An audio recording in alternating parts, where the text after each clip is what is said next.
যারা মুসলিম তারা তো কোরআনের আইন মতন চলে না। আসসালামু আলাইকুম।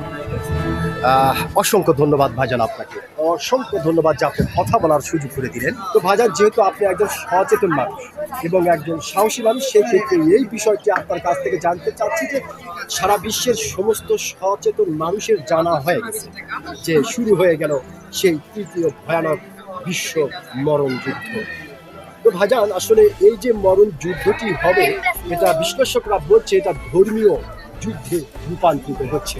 সেক্ষেত্রে দেখা যাচ্ছে এই যুদ্ধটি হচ্ছে মুসলিম এবং ইহুদিদের সঙ্গে।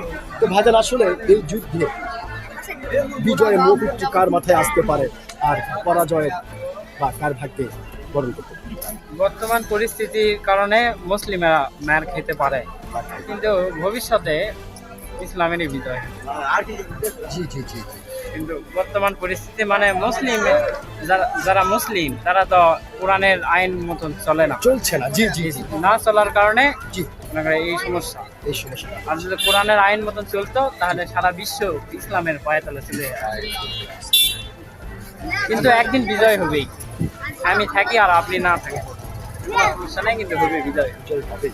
হয়তো বর্তমানে সারা বিশ্বের যে সমস্ত মুসলমানগুলি আছে এরা এখন একত্রিত হতে পারে নাই, বা আল্লাহর হুকুম মেনে যেটা করার দরকার সেটা না করতে পারাই হয়তো আমাদের পরাজয়টা হতে পারে, যেটা আপনার বিশ্বাস। পরাজয় হবে না, কিন্তু মার খাবে বর্তমান হ্যাঁ, এই বর্তমানে সময়। মার খাবে, কিন্তু বিজয় হবে একদিন। বিজয় হবে একদিন। জি, বিজয়। বিজয় হবে। ধন্যবাদ ভাইজান আপনাকে।